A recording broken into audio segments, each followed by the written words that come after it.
Sis, this isn't fair. I wish I could live in a luxury high-rise. Why do you always get to live so luxuriously? Huh? Mom and Dad told me about it. I heard you guys moved into a luxury high-rise. They told me that it's a super high-end high-rise condo, too. I want to come visit you. Jeez, I can't believe Mom told you. I told her not to tell you, but I guess she ended up spilling. Why were you keeping it a secret from me? Mom and Dad went to visit you guys there, right? Why wasn't I invited? It's because you have a history. It's only natural that I didn't invite you. Huh? What did I ever do to you? You can't tell me that you forgot. When you came to my old place, you made a spare key without even telling me. And you were in our house all day while David and I were gone at work. But I already apologized to you for that. It's not about apologizing. Because you were always there, our utilities ended up doubling. We were scared when we saw that some of our food went missing from our fridge, too. I seriously thought that there was a ghost inside our house. I even spent so much for an exorcism, too. That's crazy. I didn't know you did that. And not to find out that it was you. You were there so you could save up on expenses for yourself. I just did it out of impulse. I was broke because I didn't have a job and I wanted to save as much as I could. But you ended up walking in when I was passed out because your home was so comfortable. I guess I can be clumsy like that. And you never even cared to pay back a single penny that we had to spend on the extra utility. Did you at least find a new job? I made sure I looked since you scolded me so badly. I work at McDonald's at the airport. At the airport? Isn't it easier for you to commute if you choose a location near you? My friend recommended me to work there. There are a lot of men going on business trips at the airport, so it's a hidden gem to meet new men. What?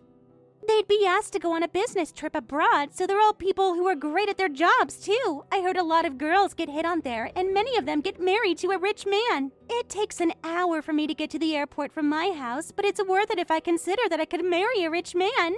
So you chose your new job over your greed. Since I was born as a girl, I need to make sure I marry a rich man. Now that I have my job, I promise I won't always be at your house anymore. Let me come visit at your new high-rise. That's not going to happen, no matter what. You're so petty. You should be more generous. No matter what you say, I'm not letting you inside my house. Anyway, you should try your best so you could keep your job as long as possible this time.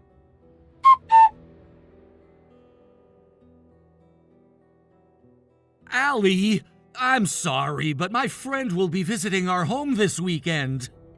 What? It seems like everyone's talking about how we moved into a luxury high-rise. People keep asking if they could visit us at home, so I figured I could throw a housewarming party. So, it's you now. We just moved in and our house is still clean, so you're fine with it, right? I'll have everyone bring their own food. I just need you to smile and be nice to them. I don't want a housewarming party. I'm not letting anyone except for our parents inside our house. Huh? Why do you get to decide on that? This is my house we're talking about. I pay the rent, and my friends are invited so they get to be inside our house. You've only paid 1 month worth of rent, and just after paying it, you don't even have any money in your bank account. You're going to be relying on me starting next month, so you can't be acting so arrogantly. What did you say? I can't believe you're saying that you're renting the place.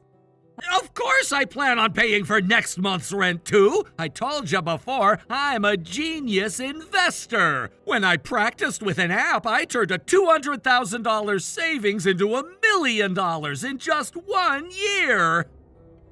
Okay. You told me about that so many times.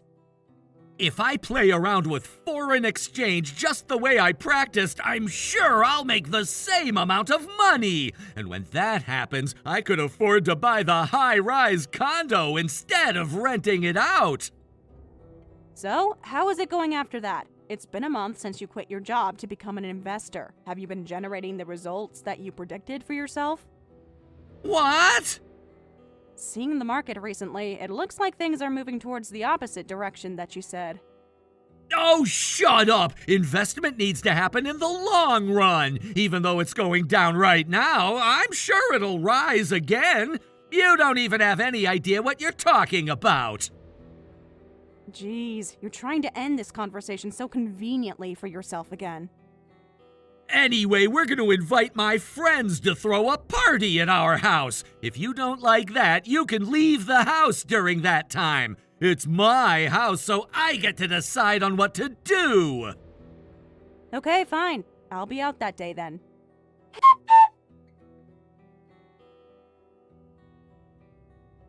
Hey, sis! I heard a rumor that David makes an annual income of $1 million. I heard he quit his job and he became an investor. Whoa, I wonder how far that rumor has gotten to. So it's true, since you're not negating it. That's amazing. I never knew such a rich person is part of our family. No wonder you guys moved into a luxury high-rise. If you're making $1 million annually, I'm sure it's easy to afford the brand new luxury high-rise. He's not making that much money. The rumor's just getting bigger on its own. You're such a terrible liar. I'm not lying to you about anything. But you're not negating it. You said he doesn't make that much, but I'm sure he's making more than decently. Even if he's not making $1 million, I'm sure he's making a few hundred Ks. Nope, he's really not making much money. You shouldn't lie to your beloved sister. There's no way you guys could afford the luxury high-rise if he's not making much income. The more he makes, the more he gets to invest, so I'm sure he's getting more and more profit. I'm sure it's a matter of time before he makes $1 million annual salary. Well, I guess it should be that way hypothetically. I gotta do something about this. I'm going to hurry up and steal him from you. I'm going to marry David. What? What are you even thinking? You can't steal your sister's husband. I'm being serious. I've always been searching for a rich man to marry. I'm sure David is my destiny. You should go look for your destiny at your part-time job. Isn't that why you're spending an hour getting to the airport to work at McDonald's? Well, I haven't had much luck getting to meet anyone there. Even though some people hit on me, they're all older men. I'm not looking into becoming a mistress. I want to marry a rich man. I know you're just starting to get sick of working there, just because you found a new target near you. You can't just lock on that target on your sister's husband. But it's not illegal to steal a sister's husband. I'd rather regret trying than regret not trying. You're being optimistic in the wrongest way. I'm being kind enough to tell you about it in advance. If you don't want me stealing David from you, you should protect him so I can't take him from you. Here I come.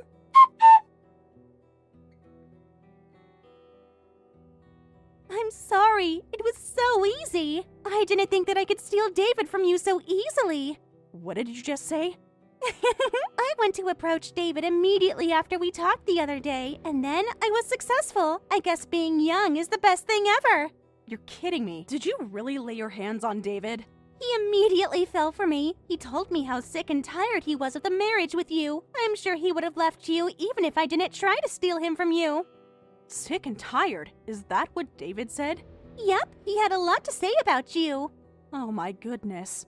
He said that you don't express understanding for his investment. You were against the idea of having him quit his job and make investing his primary job, right? He said he was sad that you never believed in his talent when he had the ability to make $1 million, and that he didn't need a wife who doesn't care to trust her husband. What? I comforted David since I felt so bad for him, and then he proposed to me. He said he'll immediately break up with you so he could marry me. He wants a wife who's willing to support her husband. An idiot and another idiot create chaos. I never thought you'd really steal my husband from me. I don't care what you say, so I just want you gone. That luxury high-rise is mine at this point. Okay. I'll leave without even having you tell me to. I don't need a dumb man who would go for his wife's sister. Oh, by the way, I turned in your divorce application for you, so all you have to do is to move back to your parents' house. You're kidding me! Did you really file it without my consent? I wanted to marry David as soon as possible, so now the luxury high-rise is mine. I'm sorry for stealing your husband when he makes $1 million annually. Whoa, congratulations! I want you to be more upset about it, though. Your super successful husband was stolen, and you're going to have a pathetic divorced status, and you'll never get to see the view from the high-rise.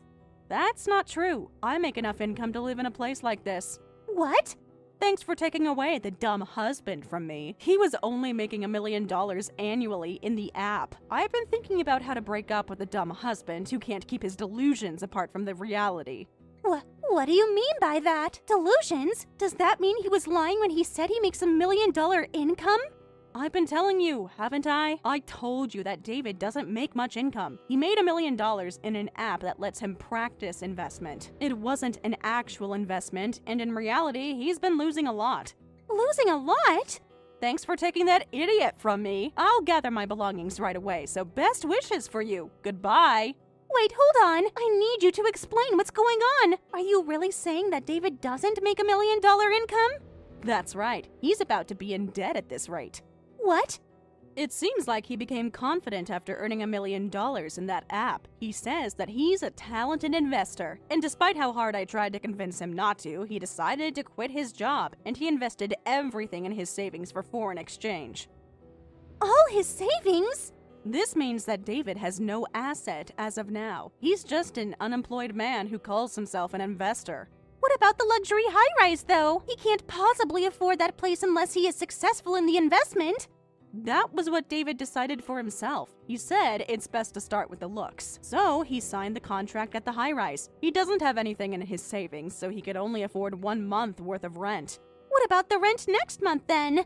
He said he'll earn it through his investments. He said investment is all about the spirit. And also that he could only make the right judgment in a calm room. So, with that mysterious logic, he's been glancing at foreign exchange rates as he looks over the view from the high-rise.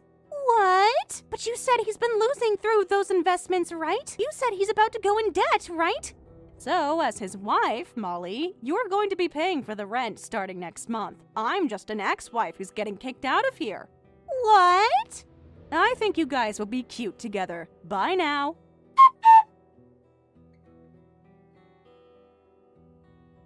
Hey, Allie! How dare you tell Molly that my $1 million was only within the app? Because of you, Molly wants to break up with me! What's wrong with telling the truth? You should convince her the way you always do. You've been saying that you'll make big income as long as you do it just the way you did it during practice. You've been saying it every day. Well, Oh, but I guess that isn't going to work anymore. You've been doing it just the way you were practicing, but you're already a few $100,000s in the negative. No matter how much you act tough, you can't really say that the market will rise from here. Damn it! Why isn't it going just the way I practiced? Things keep going otherwise from the way I was practicing. When I sell anything, the market price goes up, and when I buy it back, the price goes down. Hey, you're living in a high-rise, but you don't seem to have the emotional luxury. Maybe you should look at the nice view and take a deep breath. Maybe you'll be calmer that way. The heck with the deep breath! I feel like I can't breathe every time I look at my computer screen! That sounds like you're going nuts. I'm sorry, but your problem is no longer mine. I'll be claiming compensation for the divorce, so make sure you're ready for it. What? Are you trying to take money from me? Take money from you? You make it sound bad. I'm only punishing you for cheating on me with my sister. Not only the affair, but you guys also filed a divorce application without my consent. I could sue you for this. Hold on a second. I don't have the luxury to pay you anything right now. So, keep trying hard with the foreign exchange so you'll have the luxury to pay what you owe. I hope you get to make $1 million just the way you practiced.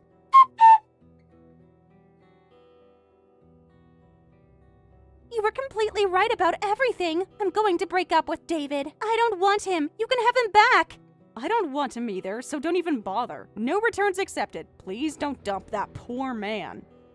The high-rise has such a great view. I thought you liked it so much to the point where you invited both of your parents. I just wanted to show it to our parents for their retirement. It wasn't like I enjoyed the view so much. Huh? What do you mean about the retirement? I've been talking to them about the divorce from David for a while now. I told them that I might end up moving back home, and they said that maybe Mom and Dad could move into a condo with me. Since their house is deteriorating, they've also been thinking about either rebuilding the house or moving somewhere else. Really?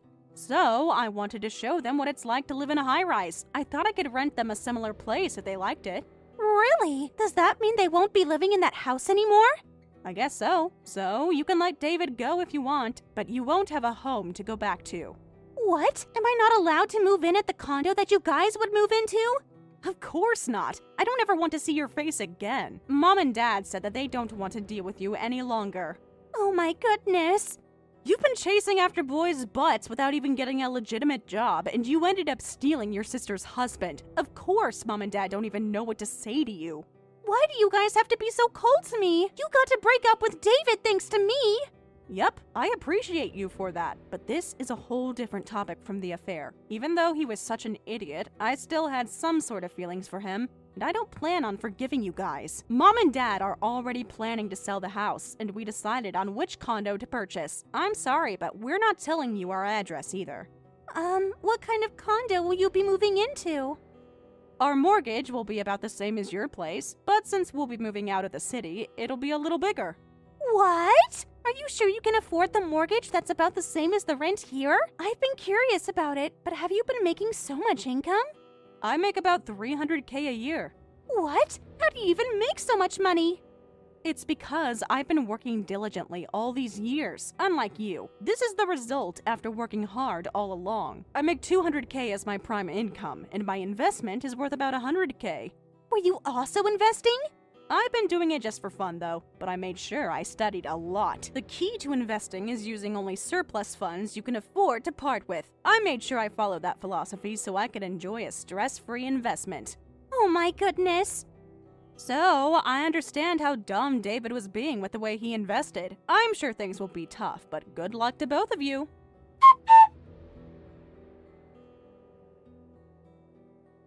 Shortly after, I moved in with my parents to a condo. When things settled down, I claimed compensation from both David and Molly. I heard a rumor that David is currently in a $200K loss with his investments, and he's about to get evicted from the high-rise. David went around begging for money from his family and friends so he could pay me what he owed, and with the excess money that was left with him, he decided to invest again for foreign exchange. They all went into ashes in a matter of seconds, and I heard that he ended up eloping somewhere in the middle of the night. Yo, old lady Claire, when the hell are you going to leave my brother? You're old as a rock now and still haven't given him any kids. Do you understand that you're the one holding my brother back from being a real man? I don't like to see him hanging on to such spoiled trash, so please either give him some kids, which might be impossible for you, or get lost. Ruby, again with all of this? I told you this before. The two of us are not going to get a divorce. And when it comes to having kids, the way you talk about it is rude. I'm very sure that if things like having kids or not were a big deal to him, he would have made that a lot clearer to me before we'd gotten married. So how about you lay off of me for a change and just focus on your own life? I feel so bad for my brother, though. He had to marry someone as defective as you. If he'd just gone with someone half his age, he would be better off and happy. But all he has now is a grandma that doesn't do anything besides work all day. I might just have to go and talk to him again about this and see if he's willing to get one of my friends pregnant. Hey, do you not realize how rude you're being to me? I know you've been against me for a while, but we're both adults here and should keep to ourselves if we don't want anything to do with the other rather than start something. And by the way, when it comes to having kids, the one who you should have a problem with isn't me, but rather your older brother. We've told everyone in the family now that we are still going through infertility treatments, right? And what the hell was that last comment? Is that how you're going to pass off your problems? There's no way that my brother has problems making kids. It's always been the women that have the issues, right? And I'm sure this is all due to you being old and worn out now. That is not the problem here, though. I get that you don't want to accept reality because you're so in love with your brother, but being this rude and aggressive towards me needs to end. Huh? Don't say that kind of nasty stuff.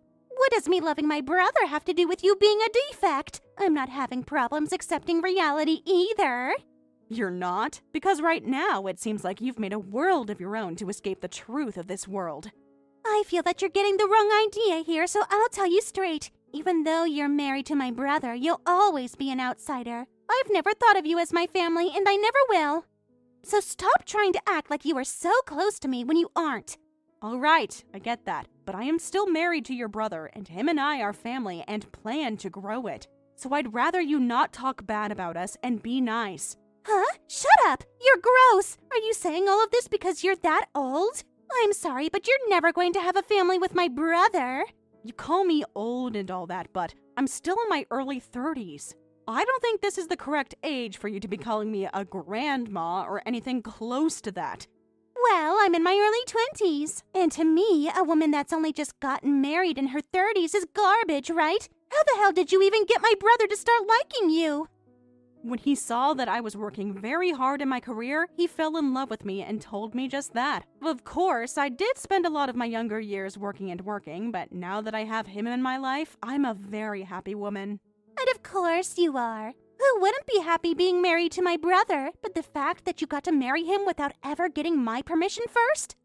The only reason you're upset is because you've somehow chosen to hate me. Even your parents like me more than you do. But you are the only one in the family that seems to have something out for me. I remember when your brother had first brought me over saying I was his girlfriend. You were so cold to me and never spoke a word to me. So you're going to blame me for hating you because you don't understand your own problems? If you were an actual decent woman, I'd be all right with you. Well, it doesn't matter what you go on about anyway, as I don't have the attention span to listen to an old hag. Is that so? All right then. I've always been aware of you hating me, but recently you've really gone and made it clear to me. Is this all because I'm married to your brother now? Huh? That has nothing to do with this. I guess I just feel that after I get married, you're only going to get worse around me acting like you know everything. So that's why right now I'm trying to prevent you from being a pain in my butt. I knew it. I am not trying to do anything bad over here. I just wanted to be married to your brother and start a wonderful family with him, so you really don't have to worry about me heckling you all the time because I have my family to focus on.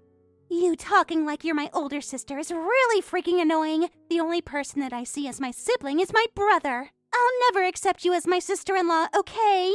I know that already. If you keep saying that over and over to me, you're really going to piss me off, so please stop. Well, that's what I want to happen, actually. Awesome, I'm finally starting to dig deeper into you. Well, if you're getting annoyed with me, don't you think it's a good time to leave my brother? You hate having a little sister like me, right? I'm not getting a divorce over something like that. I guess no matter what I tell you, it's useless. Well, go ahead and do as you please.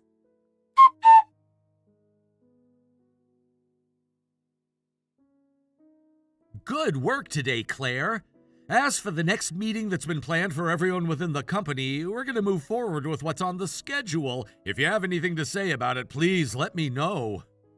All right, thank you. I think continuing with things the way they are is okay. And this time, your cousin will be there as well, right? So please don't feel as though you need to ask me before going ahead with the plans. Thank you very much. I'm really looking forward to this. I hope that this will really improve everyone within the company. Right now, I'm having a look at everyone coming to the meeting. This Kevin Sanders is your cousin, correct? I need to make sure to go greet him myself. And that would make myself and Kevin very happy. Kevin respects you very much, and that's why he'd really like to work for a long time within your company. No, that's great to hear and all, but he has to bring the right tools to the table and show me that he's willing to work. Of course, but you said it yourself that you're wanting to take some time and be back home with your family, correct? Back when you drank a bit at that party? Well, that's the truth, actually. But for the time being, it'll be a distant hope of mine. Just know that I'm not going to be stepping down from my position. That's great to hear. I know it's a troubling task to have to balance both work and home, and I'm still wondering if you've become more distant from your sister-in-law? I heard that things between you two have been rough. Well, about that. She's planning to get married soon. But if I were to come to her wedding, she'd definitely cut ties with me. Well, her parents and my husband don't really mind that happening, though, and actually think it'd be a good thing for us. Huh? She's getting married now? I never thought someone with her personality would ever be able to land a man willing to tie the knot with her. Actually, I was thinking the same thing. Crazy that there's someone in this world that actually likes her back. When she introduced him to the family, she spoke to me with such a terrible tone. But somehow, that didn't seem to faze him at all. That's wild. But the fact that he's willing to marry her is a great thing, and I'm thankful for that. She'll finally have something to keep her busy, like making a family with him. And that'll be the perfect time for you both to cut ties. Right? And now that we're talking about it, there's something funny I've noticed regarding the people on this list. There's someone here that has the same name as her fiancé. What? Are you sure? There's no way that could be a coincidence, right? Who is it? A man by the name of Davis Fletcher. Well, I'm sure that it's just someone who happens to have the same name. No, I think there's a real chance he's her fiancé. What will you do if he is the real man? Well, if that's actually the case, then I'll have a good laugh at first. Well, it would be pretty funny if he's actually going to be marrying her. I want to believe it. Their relationship being in close proximity to you would really be a game changer. Sure would be. Well, I'll let you know if that's really him and what happens after. Make sure to hope for it, though. Will do. I'll be going now. Have a good day, and thank you.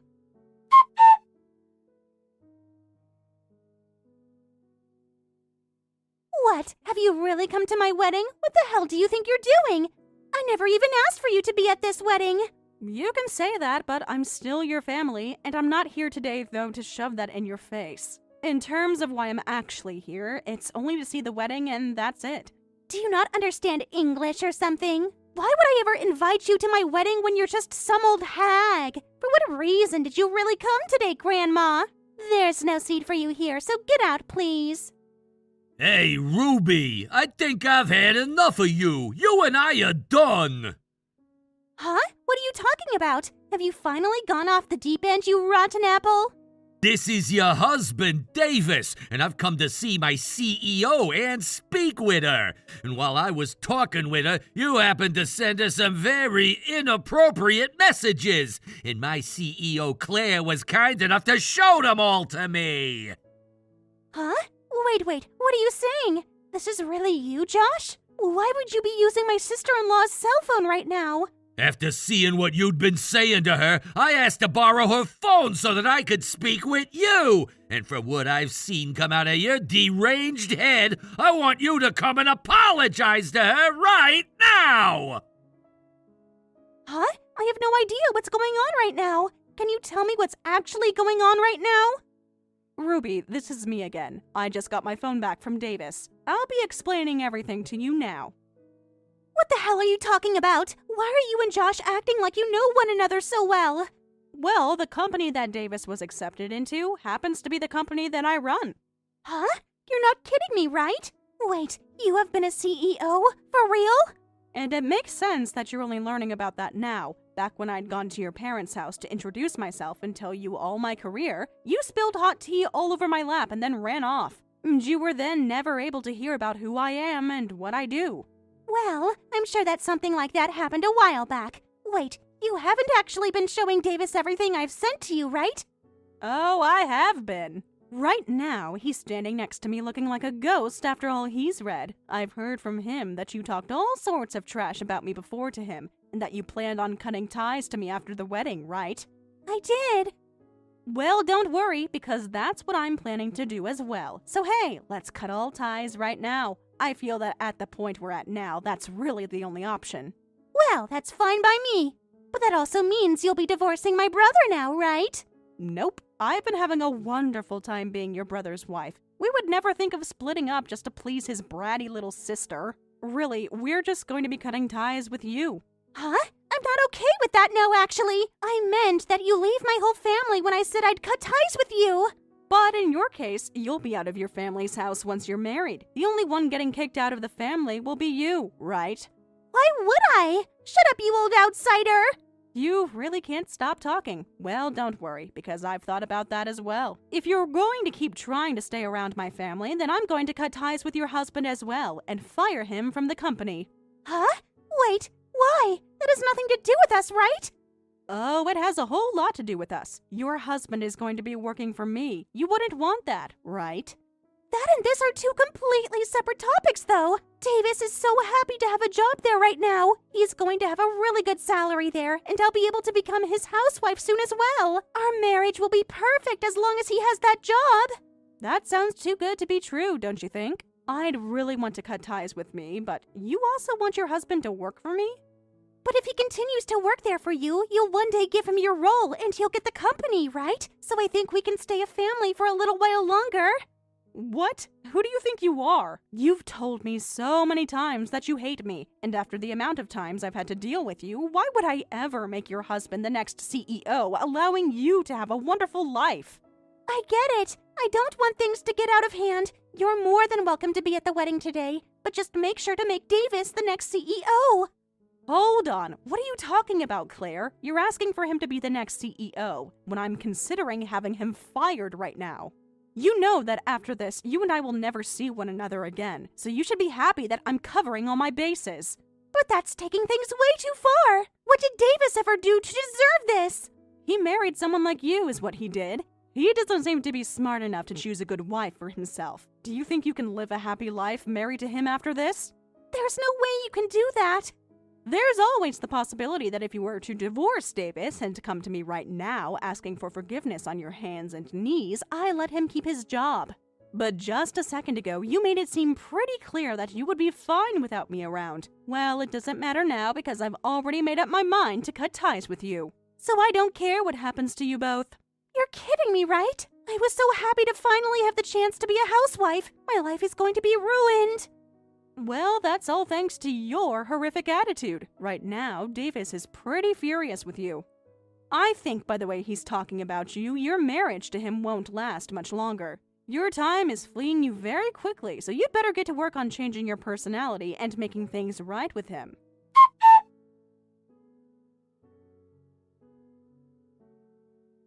After everything that had been building up between them, it was only a matter of time before Davis exploded. The pressure had been mounting for months, maybe longer, like a pot on the verge of boiling over. You could see it in the way he carried himself. His shoulders were always tense, hunched just slightly like the weight of his choices, and hers, were pressing down on him constantly. His jaw stayed clenched whenever Ruby entered the room, and his eyes, once bright and kind, had dulled with exhaustion and heartbreak. His hands shook when he thought no one was watching. The people closest to him noticed. They just didn't know what to say. After all the betrayal, the humiliation, the emotional manipulation, Davis had become a ticking time bomb, set to blow at the slightest spark. And when he finally snapped, it wasn't subtle, it wasn't quiet. It wasn't a private meltdown behind closed doors. It was loud, it was public, it was brutal, and it was unforgettable. It happened outside the venue where their wedding had already collapsed in chaos. The guests had seen the signs. Awkward silences, exchanged glares, whispered arguments in corners, but nobody had expected this. Ruby arrived late, of course, dressed like the queen of the show she thought she was still running. She approached Davis as if the last week hadn't happened, as if she hadn't been caught cheating, as if she hadn't spent months turning his love into a weapon and his trust into a joke. She walked up to him with that same smirk she always used when she thought she was about to win, that same calculated charm she used to bend men to her will. Maybe she thought she could reel him back in one last time, but she misjudged, badly. Davis had reached a point beyond reason, beyond saving. Without a single word, Davis let his fist fly. It wasn't just a slap or a shove, it was a punch, hard and fast. With the kind of rage that only comes from a deep betrayal, it landed square on Ruby's face. Her eyes went wide with shock, but she didn't even have time to scream before she hit the pavement. She crumpled like a broken puppet, the smugness wiped clean from her expression in one crushing blow. Gasps filled the air. A few people screamed. She didn't move for nearly a full minute. Her eye was already turning black and purple, swelling grotesquely, and the silence that followed was thick and suffocating. For a long, frozen moment, nobody knew what to do. Then, chaos erupted. Several guests rushed over. Some to help Ruby, some to pull Davis back, unsure whether he might strike again. Davis didn't resist. He stood still, staring down at her with wide, empty eyes. It wasn't triumph on his face. It was devastation. His hands trembled, not with anger, but with a dawning horror of what he'd done. Some men grabbed him, restraining him more for his own safety than hers. A few looked like they were afraid he might turn that violence inward next. Someone called the police. They arrived quickly, asking questions, trying to understand the situation. Both Davis and Ruby were detained, not arrested, but separated and taken in for questioning. The wedding venue, once a place meant for joy, had become a crime scene, but while many were shocked by the violence, few were surprised by the breakdown. The tension had been simmering for months. It had just finally erupted. In the days that followed, the story spread like wildfire, and when the full truth began to unravel, the damage Ruby had caused became undeniable. She had been manipulating Davis for nearly a year, cheating with multiple men, using Davis's career connections to boost her social standing, lying to his friends and family to keep her web of deceit intact. Worse still, she flaunted her affairs, taking pleasure in the confusion and heartbreak she created. Davis wasn't just another boyfriend to her. He had been her ultimate prize, the man she paraded around as proof of her success. And when she had him wrapped tightly enough around her finger, she broke him on purpose, just to prove that she could. But Davis wasn't the only one. In the aftermath, 3 other men came forward with similar stories, each one detailing how Ruby had seduced them while they were married, manipulated them into turning against their spouses, and then left them in ruins. It wasn't a relationship gone bad. It was a pattern, a hobby even, a game.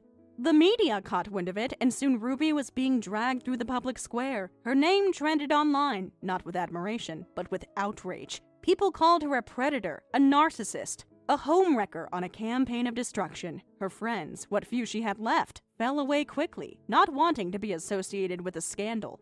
Even her family, long exhausted by her selfishness, refused to defend her. Lawsuits began to pile up, not just from Davis, but from the wives of the other men she had targeted. Emotional distress, defamation, financial exploitation. The accusations were numerous and damning. Ruby, who once had everything handed to her, was suddenly drowning in legal fees, bad press, and a public reputation she could never hope to repair. She tried to paint herself as the victim, claimed Davis was unstable, that he'd been stalking her, threatening her, that the punch was the culmination of months of abuse. But it didn't stick. Too many people knew the truth. Too many had seen her for who she really was. The last time I saw her was in a grainy photo that circulated online. Ruby sitting alone outside a courthouse, her once perfect hair in tangles, sunglasses hiding the blackened eye that still had not fully healed. She looked small, not in the literal sense, but in the way people look when the power they held evaporates. She wasn't the master manipulator anymore. She was just a cautionary tale. As for Davis, he didn't get off clean either. Violence has consequences, and no matter the justification, his outburst led to mandatory counseling and a restraining order. But while he accepted his punishment, he didn't spiral. In fact, once the dust settled, he started putting himself back together, piece by piece. He moved in with his sister for a while, got into therapy, and started working freelance. There was no dramatic rebound, no instant healing. But there was growth, quiet, consistent healing. He wasn't trying to win anyone back. He was just trying to feel human again. People have asked me if I feel sorry for Ruby, if seeing everything that's happened to her. I wish things had turned out differently, but I don't. Not really. When someone goes out of their way to destroy others, to hurt people for fun, to manipulate and belittle and lie until there's nothing left, what sympathy can you honestly give them when the tables finally turn? Ruby didn't fall from grace. She jumped. I think back sometimes to the way she smiled at me that day, before she tried to destroy my life too. She was so sure of herself, so gleeful in her cruelty. She thought she'd won, that she'd taken everything from me. But what she never understood was that I wasn't trying to win. I just wanted peace. And now, finally, I have it. My life isn't perfect. No one's is. But it's mine. And I'm living it without lies, without manipulation, without the dark cloud that Ruby once cast over everything. I've rebuilt slowly, surrounded myself with people who truly care, and chosen love that uplifts rather than diminishes.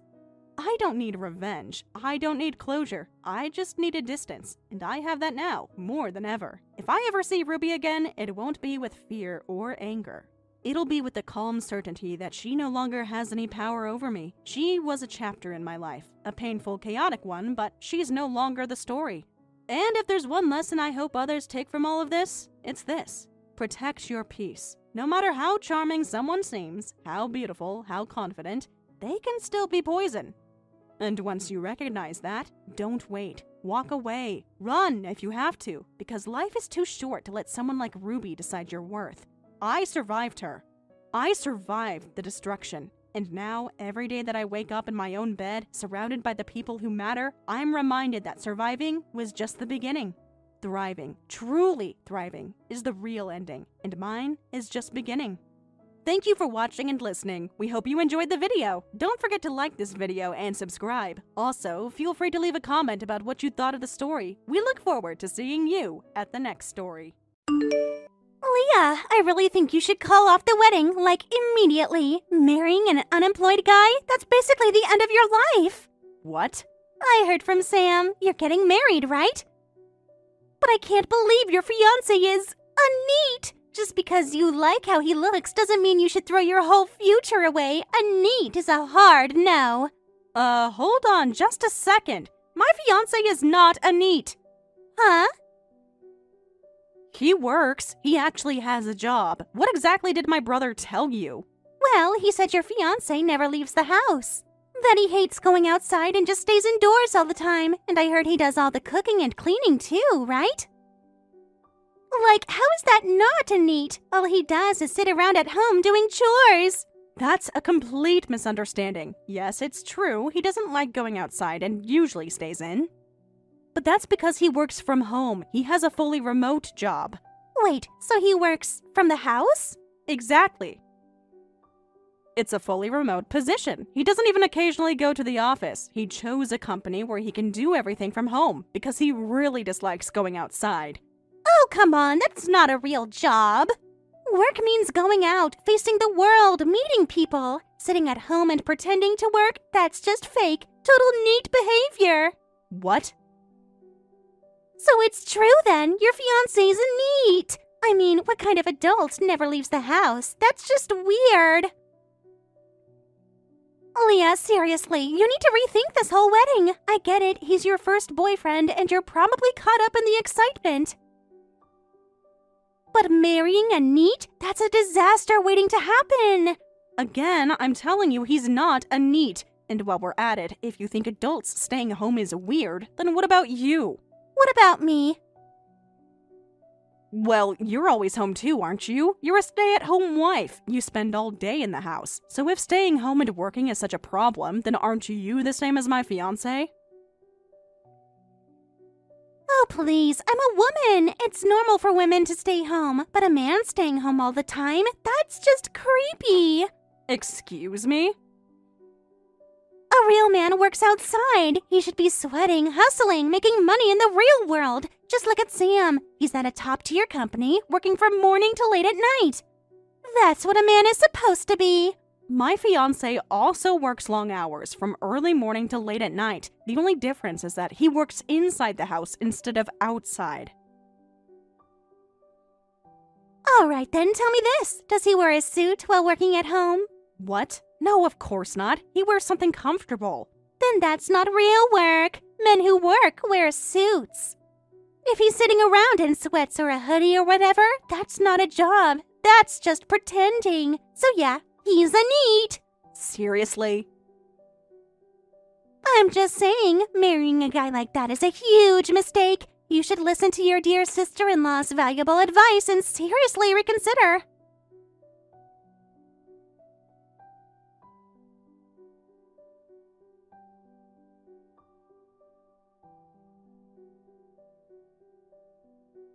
Hey, Sam! What on earth have you been telling Vicky about Dave? She just messaged me and mocked me, told me to call off the wedding because I'm marrying a jobless man.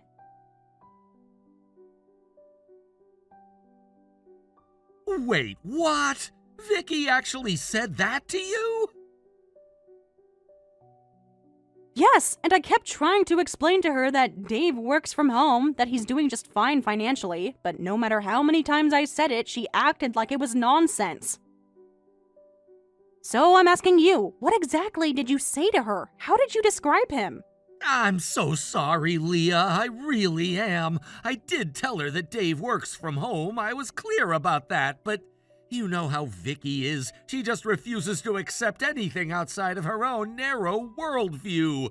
In her mind, unless someone's waking up early to commute to an office and wearing a suit every day, it doesn't count as real work. Unbelievable. So that's it? She just decided that Dave's lazy because he doesn't have a traditional 9-to-5 job? Pretty much. Vicky's never done remote work herself. She doesn't understand what it looks like or how much discipline it actually takes. She assumes everyone working from home is lounging around in pajamas doing nothing. It's a blind spot for her, and I'm sorry she took it out on you. That's not just a blind spot, Sam. That's ignorance, and it's disrespectful. Dave is a good man. He works hard. He treats me with love and respect, and he supports himself completely. Why should Vicky get to undermine that with her outdated ideas? You're absolutely right. I completely agree. And I promise you, I'll talk to her again. I'll sit her down and make her understand what she said to you is way out of line. I appreciate that, Sam, but I need you to understand something too. If Vicky can't come around, if she refuses to apologize or even try to respect Dave, then I'm seriously going to reconsider having her at the wedding. I won't have someone like that attend the most important day of my life and treat my partner like he's beneath her.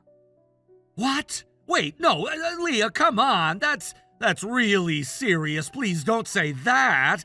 This is going to sound bad, but I might not be able to make the wedding myself. What? You're telling me you might not even show up to my wedding? I'm so sorry. I didn't want to tell you like this. There's a critical work meeting that got scheduled for the same day. I've told my boss a dozen times that I need the time off for my sister's wedding, but they're pushing back hard. I'm still trying to shift things around, but there's a real chance I might not make it. That really hurts, Sam. It kills me too, believe me. I want to be there. I want to see you in your dress and walk down the aisle and celebrate you properly. But if I can't, I was hoping at least Vicky could be there. Maybe she could even video call me during the ceremony so I could see just a bit. If that's the case, I guess I understand. And maybe we could even set up a live stream or something so you can still be part of it. But I'm still not okay with how she treated Dave. I won't let that slide. I get it, and I'll take full responsibility. I'll talk to her again and make it crystal clear that she was wrong. She owes both of you an apology. This really isn't your fault, Sam, but thanks. I'm counting on you to fix this. I will. Promise.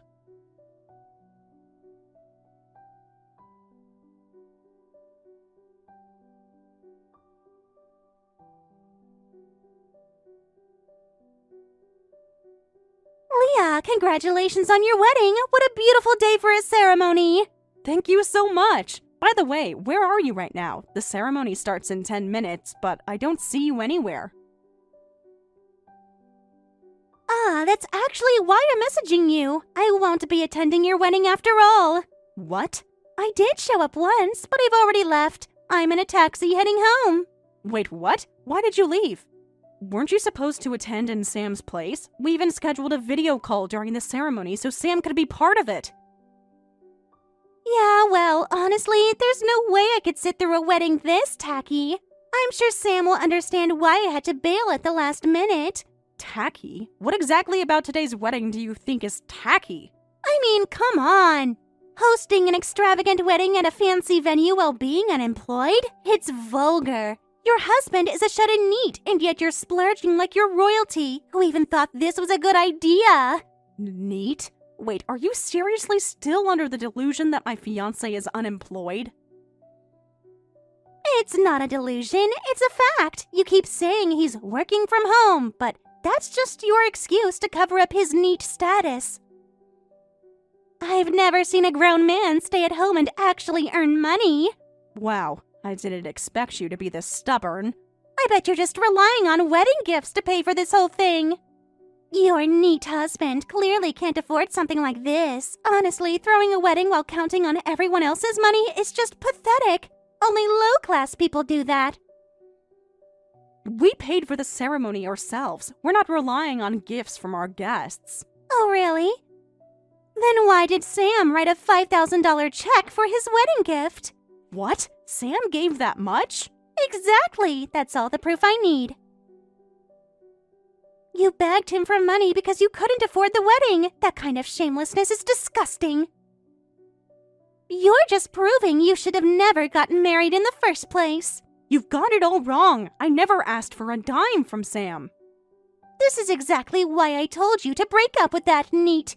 But no, you ignored me, and now you're throwing this trashy money-grabbing wedding. You've hit rock bottom. I've had enough of your insults. First, you smear my fiancé. Now you're calling me trash? I'm done being polite. I'm just telling it like it is. I'm not going to some sham of a wedding where the couple's only plan is to cash in from their guests. No thanks. So you're not coming, right? Obviously. And while we're at it, let's cut ties, okay? My family doesn't associate with bottom-tier people like you and your neat husband. Is that so? My husband Sam works for a top-tier company. He makes over $200,000 a year. You two live in an entirely different world from us, so do us both a favor and stay away from us. In that case, we actually do live in the same world. My husband makes just about the same salary as Sam. What? Yes. Dave, my husband, not a NEET, is a very successful software engineer. He works from home because he has a fully remote job, and guess what? He earns just as much as Sam, maybe even more. You expect me to believe that? I usually don't like discussing someone else's job, even if it's my husband's, but he's right here next to me and said I'm free to tell you. He's not a NEET. He's a brilliant engineer, fully remote, full-time, and highly in demand. An engineer? That's right. And if I remember correctly, you have a relative who works in engineering, don't you? You should understand what that job entails. Well, yes, I do. But none of them make that kind of money. Sure, it's a decent salary, but $200,000? That's insane! Salaries vary depending on the company and position. My husband was headhunted by one of the top tech firms. They offered him a generous package that included his preferred work arrangement, fully remote. So yes, he earns that much, and no, he's not a NEET. Headhunted? You mean a major company specifically recruited him? Yep. He's kind of a tech geek, obsessed with machines since he was a kid. Turns out that obsession made him ridiculously good at development. He's actually pretty well known in his field. Are you serious right now? Oh, and you know what else? He works with Sam's company too. He's part of their development team on a joint project. What?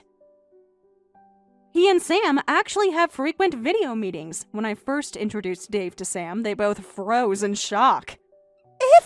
I had no idea!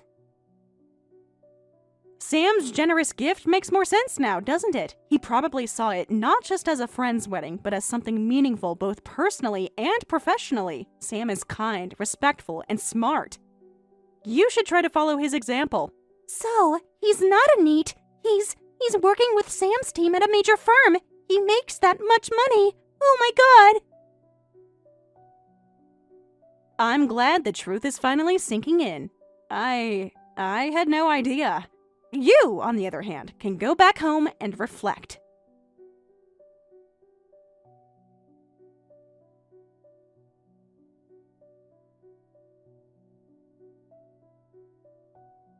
Why won't you let me in? I came all the way back, so let me in already. You left on your own, remember? And now you want to come crawling back like nothing happened? I don't care what you say. I'm not letting you through. I've already told the venue staff not to allow you inside, no matter what. Don't say such cruel things. Please, I know I messed up earlier, but I'll apologize. I'll apologize to your husband, too, for everything I misunderstood. I even brought the wedding gift money Sam gave me to hand over. You're seriously going to reject such a large cash gift? That's insane. Too late. I already gave them extra gift money to cover for your idiocy, so just leave, you selfish woman. Wait, what? This is my sister's wedding day. The last thing we need is you ruining the atmosphere again, so leave now. Hold on. Sam, Is that really you? Weren't you supposed to be stuck in some important meeting today? I was, but I wrapped it up early and rushed straight here. I realized I had to be there in person to see my little sister get married. What? When I got here, you were nowhere to be seen. My sister had no smile on her face, and everyone looked tense. And then I found out why. I heard the whole story. You still thought Dave was a freeloader, didn't you? But, come on! No one in my circle works from home. The more you and Leah tried to convince me, the more suspicious it looked. It just didn't add up. I knew he had to be a jobless parasite or something. You're unbelievable. Your stubbornness goes beyond frustrating. You refuse to believe anything outside your narrow view of the world. You reject anything you haven't personally seen or experienced. But this time you've gone too far. When we get home, I expect you to sign the divorce papers. Divorce papers? You can't be serious. You're really going to leave me over this? Just because I misunderstood something a little? A little? This isn't just a little misunderstanding. You bailed on my sister's wedding at the last minute because of your stubborn pride and baseless suspicions. Even after I explained the situation over and over again, you clung to your assumptions and refused to listen. I've had it. We're done. You will be divorcing me. No, please. And another thing, I'm holding on to my sister's phone now. She's the bride. She shouldn't have to deal with your selfish drama on her big day. She deserves better. Sam, please, don't say things like that. Divorce is too extreme. I promise I'll change. I'll stop jumping to conclusions. I'll fix that part of me. I'll hear you out later, after I get back. For now, just stay where you are and keep quiet. I finally made it to my sister's wedding. I'm not wasting another second of it arguing with you.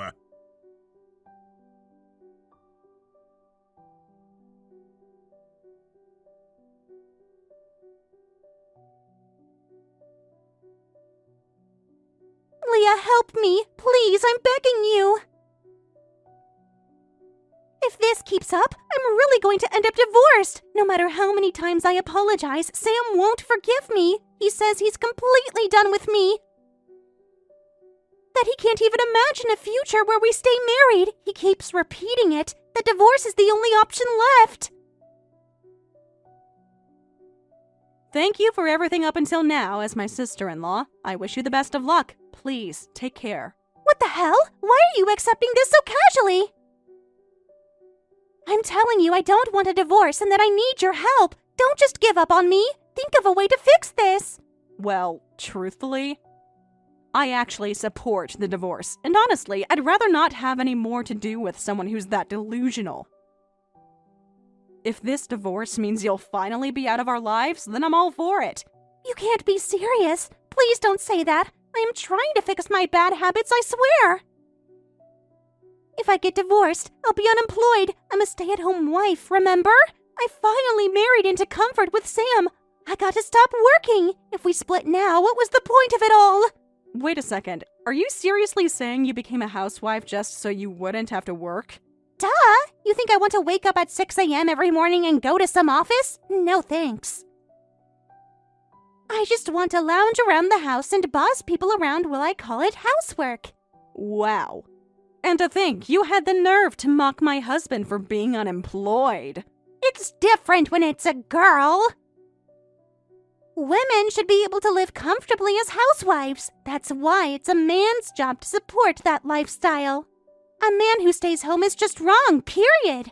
I think we've made it very clear that our values are incompatible. Honestly, hearing all this just makes me glad you and Sam are divorcing. How could you say that? Why won't you help me? Aren't we family? Because it's your own doing. And frankly, I don't want to help. I don't feel any sympathy for you. That's so cruel, Leah. Even if it was just through marriage, we were sisters once.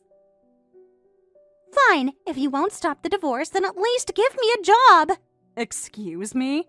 Your husband makes over $200,000 a year as an engineer, right? So here's my plan. I'll become his personal secretary. Every talented man needs someone just as capable behind the scenes. That someone is me, so hire me, okay? We don't need a secretary.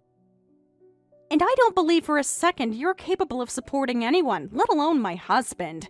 Shut up! Just give me the job already! Take responsibility! I'm getting divorced because of your damn wedding, so the least you can do is find me a cushy job and make sure I have an income! I'm done with this. I've just forwarded our entire conversation to Sam. Wait, what? I don't have the energy to deal with this anymore. No! Sam just messaged me! He said if I keep bothering his sisters, he's going to file for emotional damages. Then I suggest you stop contacting me. Once you've divorced from Sam, you'll be a stranger to all of us. It's clear now. We live in completely different worlds.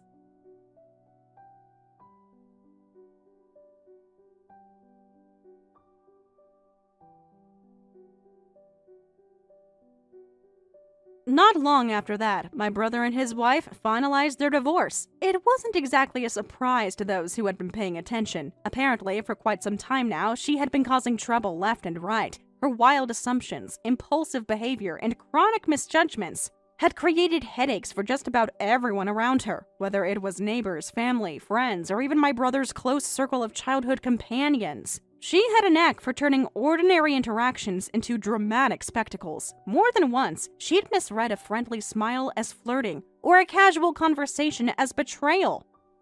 And every time, she reacted as if the world had personally wronged her. I used to wonder how my brother could put up with it. He's the kind of man who sees the good in people, always patient, always hoping for a change, even when everyone else has already given up.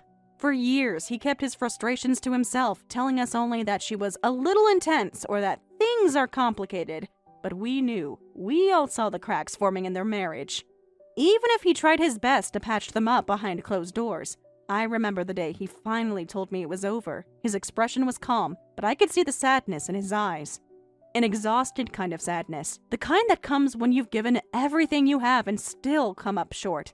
I asked him if there was anything that could have been done differently. He gave me a small, almost broken smile and said, I thought maybe if I stuck with it, if I supported her, she'd start to see the way her actions were affecting people. I hoped that maybe, just maybe, if I was patient enough, kind enough, she'd find a better way to handle things. But it's been years, and if nothing's changed after all this time, then maybe it never will. That was the first time I'd ever seen him truly give up on someone. Not in anger, not in resentment, just quiet resignation, and the bitter realization that love, no matter how strong, can't always fix what's broken.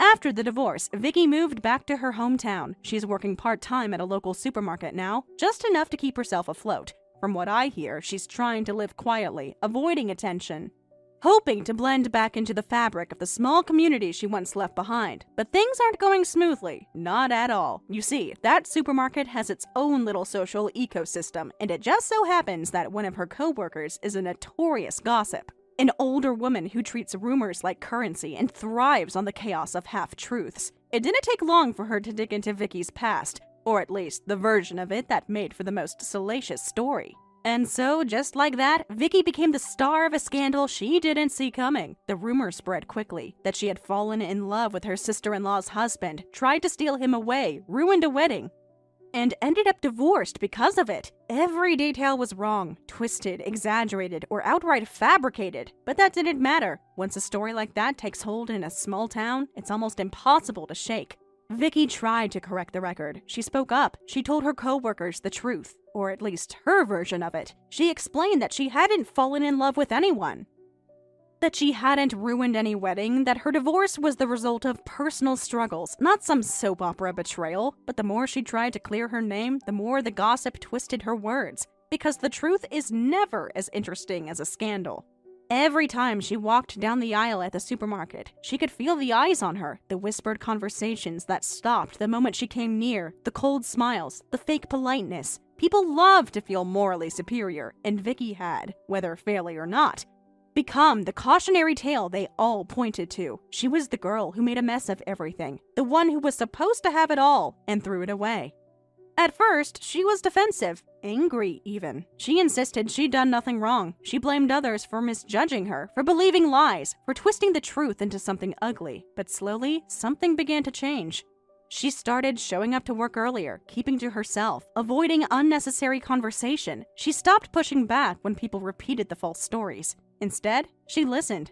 Maybe for the first time, she truly listened, not to defend herself, but to understand how others saw her. And somewhere along the way, it started to sink in that this wasn't just bad luck or cruel rumors, that her past actions, regardless of her intentions, had real consequences, that maybe, just maybe, she had played a bigger role in her own downfall than she had been willing to admit.